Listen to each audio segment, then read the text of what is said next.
Assalamualaikum warahmatullahi wabarakatuh. Yang terhormat Ibu dosen mata kuliah Sosiologi Pendidikan, Ibu Belva Selvia, MPD.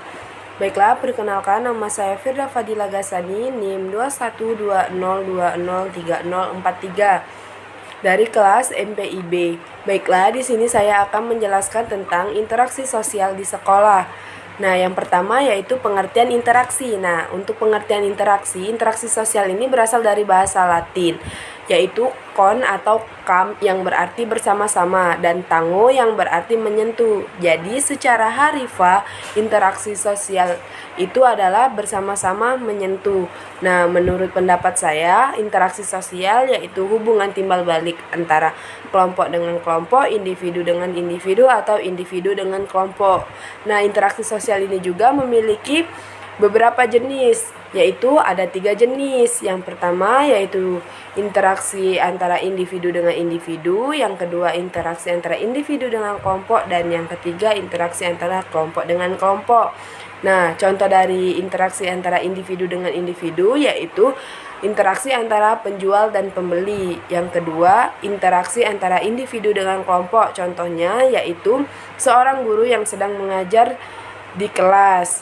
Yang ketiga yaitu kelompok dengan kelompok. Contohnya yaitu seorang siswa yang sedang presentasi secara berkelompok di dalam kelas. Nah, selanjutnya, interaksi sosial ini juga memiliki 2 syarat. Yang pertama yaitu adanya kontak sosial, dan yang kedua adanya komunikasi sosial. Nah, untuk yang pertama adanya kontak sosial, mengapa interaksi sosial itu adanya kontak sosial? Karena kontak sosial itu sendiri adalah interaksi sebelum kontak sosial itu sebelum terjadinya interaksi. Nah, maka dari situ kontak sosial itu disebut cara terjadinya interaksi sosial. Nah, contoh dari kontak sosial tuh misalnya saling senyum tetapi tidak bersentuhan atau berkomunikasi. Nah, untuk yang kedua contohnya adanya komunikasi sosial. Nah, komunikasi itu kan contohnya seperti bercerita, menyampaikan pesan. Maka dari itu komunikasi sosial termasuk syarat terjadinya interaksi sosial. Nah, faktor yang mempengaruhi interaksi sosial juga ada 6.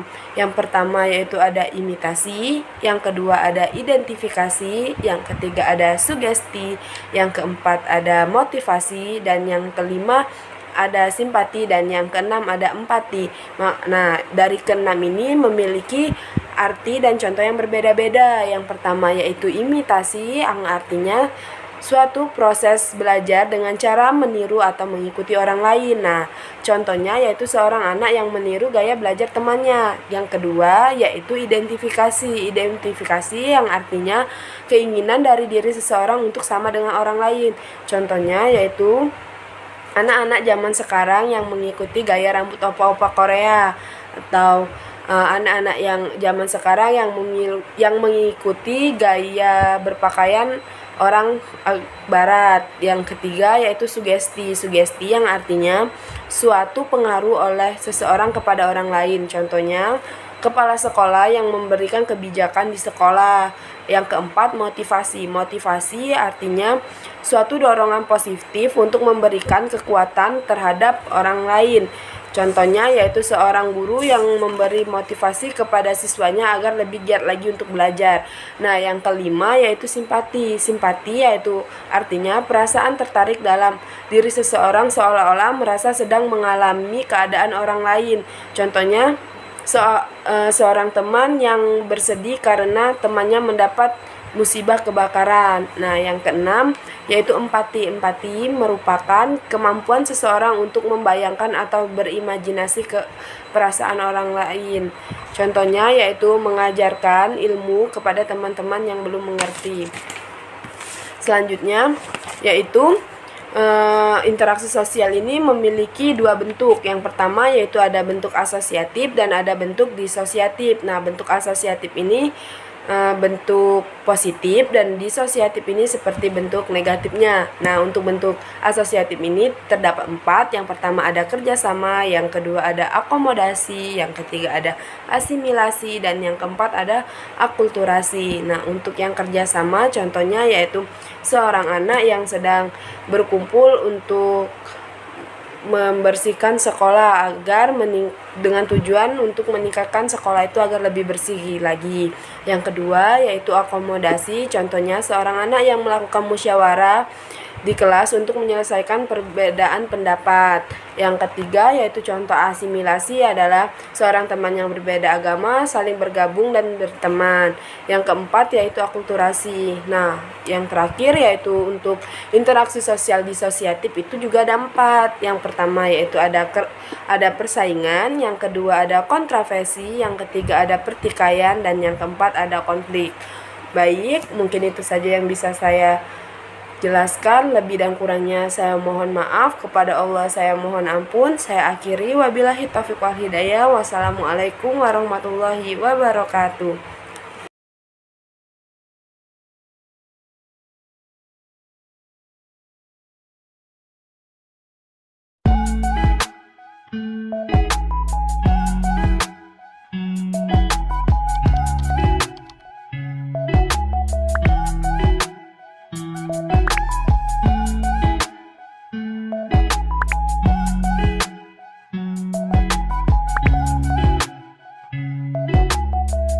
Assalamualaikum warahmatullahi wabarakatuh. Perkenalkan, nama saya Natasha Sawasa Sabila dengan NIM 2120203029 dari Program Studi Manajemen Pendidikan Islam 21032 Fakultas Ilmu Tarbiyah dan Keguruan Universitas Islam Negeri Raden Fatah, Palembang. Tujuan dibuatnya video ini adalah untuk memenuhi tugas ujian akhir semester dari Ibu dosen pengampu, Ibu Belva Selvia MPD, dari mata kuliah Sosiologi Pendidikan. Baik, video ini akan menjelaskan dan memaparkan salah satu materi dari kelompok 8 dengan tema atau dengan judul Pendidikan dan Stratifikasi Sosial. Mengapa saya mengusung atau mengangkat tema ini untuk dijelaskan?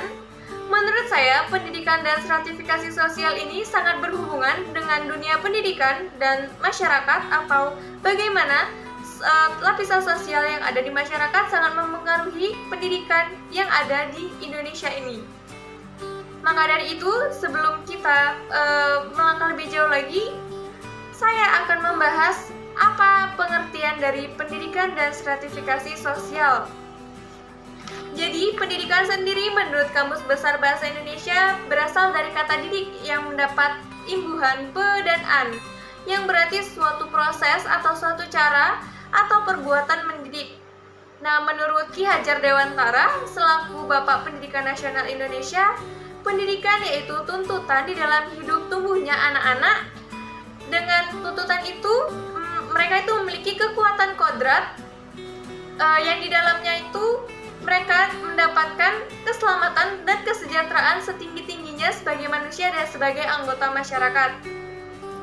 Nah, menurut Undang-Undang Nomor 20 Tahun 2003 tentang Sistem Pendidikan Nasional mengatakan bahwa pendidikan itu adalah suatu usaha secara sadar dan terencana seorang peserta didik dalam menciptakan suasana belajar dan proses pembelajaran dengan tujuan untuk mengembangkan potensi dirinya agar memiliki kemampuan yang berupa spiritual, keagamaan, pengendalian diri, kepribadian, kecerdasan, akhlak mulia, serta kemampuan atau keterampilan yang dimilikinya yang dapat berguna bagi bangsa, negara, juga untuk kepentingan dirinya di masa depan.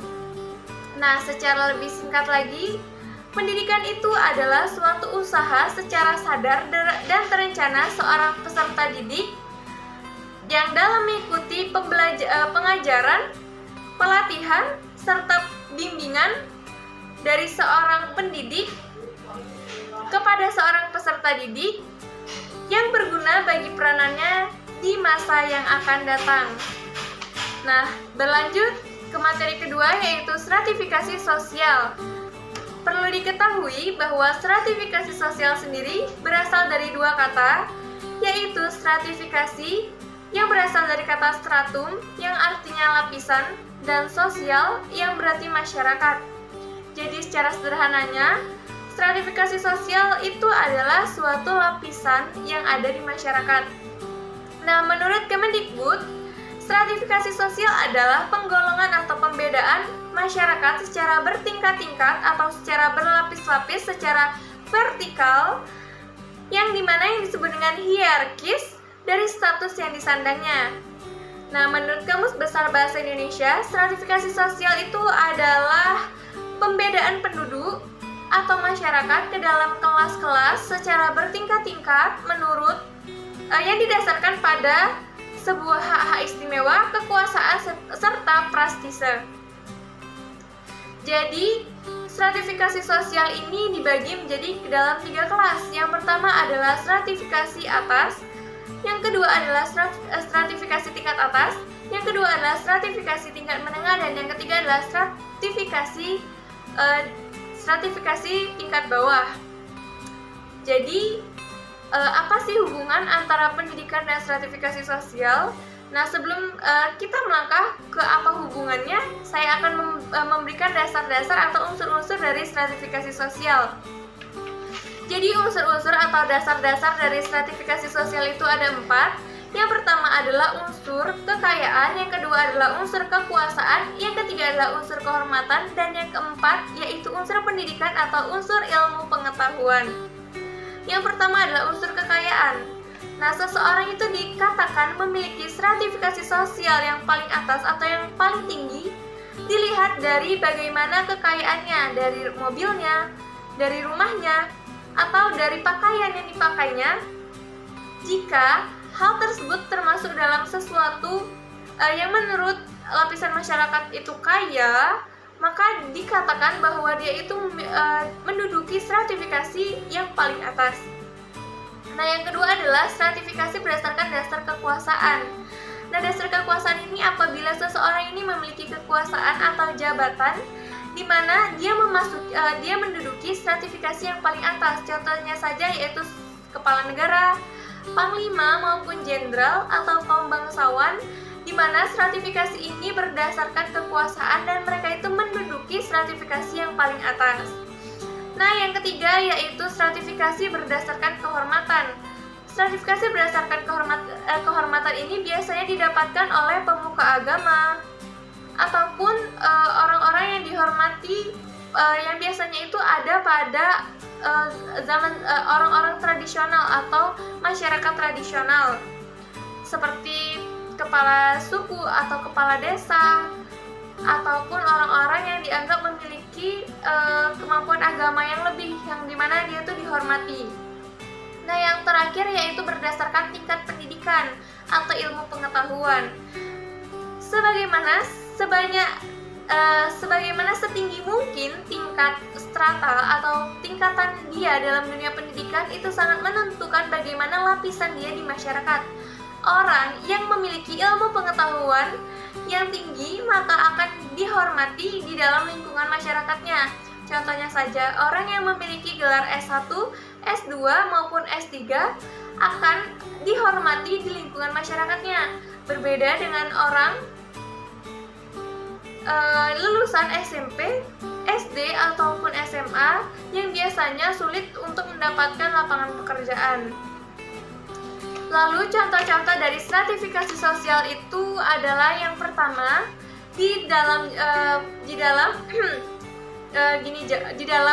sebuah kebudayaan Jawa, di sana terdapat sebuah kasta atau pembeda yaitu darah biru dan orang-orang biasa, di mana darah biru ini adalah kaum-kaum bangsawan. Yang kedua adalah di mana di Bali seseorang yang terlahir di Bali dan berdasarkan dia itu beragama Hindu, di sana terdapat sistem kasta. Yang terdapat 4 kasta, di mana setiap kasta itu memiliki tingkatan-tingkatan tertentu yang sudah ditakdirkan di saat kita telah dilahirkan. Nah, yang kedua itu kasta berdasarkan tingkat kekayaan atau tingkat sosial, yaitu di mana seseorang yang memiliki kekuasaan seperti kepala negara ataupun seorang kaum bangsawan itu memiliki strata tertinggi yang ada di masyarakatnya, serta orang-orang yang bergelar doktor, sarjana ataupun magister, di mana ia memiliki kedudukan yang lebih tinggi dibandingkan orang-orang yang lulus di bangku sekolah menengah. Baik, jadi apa sih peran pendidikan dalam stratifikasi sosial? Jadi yang pertama, peran pendidikan dalam stratifikasi sosial adalah pendidikan sebagai alat mobilitas sosial. Nah, mobilitas sosial sendiri ini sangat berkaitan dengan stratifikasi sosial, karena mobilitas sosial ini sendiri memiliki pengertian suatu pergerakan dari satu lapisan bawah menuju lapisan atas atau dari lapisan atas ke lapisan bawah. Jadi pendidikan ini memegang peranan yang begitu penting dalam mobilitas sosial atau pergerakan sosial dari seseorang yang memiliki lapisan bawah menuju lapisan menengah ataupun lapisan atas. Jadi dengan adanya pendidikan, mobilitas sosial ini akan berjalan dengan begitu cepatnya. Contohnya saja, seseorang yang memiliki kedudukan tinggi dalam masyarakat cenderung akan menyekolahkan anaknya pun setinggi mungkin. Bagaimana tingkat kedudukannya, setinggi itu pula pendidikan yang akan ditempuhnya. Nah, pendidikan ini juga golongan sosial ini juga mempengaruhi jenis dari pendidikan tersebut. Bagaimana bisa? Contohnya saja, anak-anak yang sekolah di sekolah menengah kejuruan, orang tuanya itu lebih cenderung berpikir bahwa anaknya itu akan dapat bekerja setelahnya dan bisa mendapatkan penghasilan sendiri. Sedangkan anak-anak yang orang tuanya itu menyekolahkan ia ke SMU atau SMA biasa, yang pastinya ia akan melanjutkan ke perguruan tinggi. Maka ada yang mengatakan bahwa sekolah menengah kejuruan itu untuk anak-anak yang di lapisan menengah atau lapisan bawah. Lalu, apa hubungan antara pendidikan dan stratifikasi sosial? Jadi hubungannya adalah semakin tinggi stratifikasi sosial atau lapisan sosial masyarakat, maka semakin tinggi pula pendidikan yang akan digapainya. Karena semakin tinggi pendidikan yang akan diperolehnya akan mendapatkan kedudukan dan kehormatan di dalam masyarakat tersebut. Selain itu, semakin tinggi pendidikannya, maka akan ada mobilitas sosial yang pesat pula di sana. Semakin tinggi pendidikan seseorang, maka ia akan mendapatkan pekerjaan yang lebih layak lagi dan uang yang pastinya lebih besar lagi. Maka dari itu, ia akan disegani dan dihormati di dalam suatu masyarakat. Lalu, ilmu pengetahuan ini juga menjadi sebuah dasar bagaimana seseorang itu bisa dihormati di dalam masyarakat. Orang yang memiliki gelar S1, S2 maupun S3 akan memiliki kedudukan dan kehormatan yang tinggi di dalam masyarakat karena memiliki gelar dan ilmu pengetahuan. Dan sebaliknya, orang yang memiliki tingkat pendidikan yang rendah seperti sekolah menengah, lulusan sekolah menengah itu akan masuk ke dalam lapisan bawah dan sulit diterima dalam dunia pekerjaan karena dianggap memiliki lapisan yang di bawah. Selain itu, ijazah SMA atau lulusan SMA pun sekarang di zaman sekarang ini sudah sangat sulit untuk mencari pekerjaan. Maka mengapa dari itu semua orang itu berlomba-lomba menyekolahkan anaknya setinggi mungkin untuk mendapatkan kedudukan dan pekerjaan yang layak setinggi mungkin dalam lapisan suatu masyarakat. Jadi semakin tinggi lapisan masyarakatnya, maka pendidikan yang akan digapai semakin tinggi pula. Baik, mungkin itu saja penjelasan yang saya paparkan pada video ini. Jika terdapat salah kata atau banyak kekurangan, saya mohon maaf karena sesungguhnya kesempurnaan hanya milik Allah. Baik, semoga video ini dapat bermanfaat dan dapat menjadi sebuah penjelas bagi para penonton video ini dan teman-teman sekalian. Saya ucapkan terima kasih banyak. Saya pamit undur diri. Sekian dari saya. Wassalamualaikum warahmatullahi wabarakatuh. Oh iya, jangan lupa untuk like dan komen ya. Terima kasih.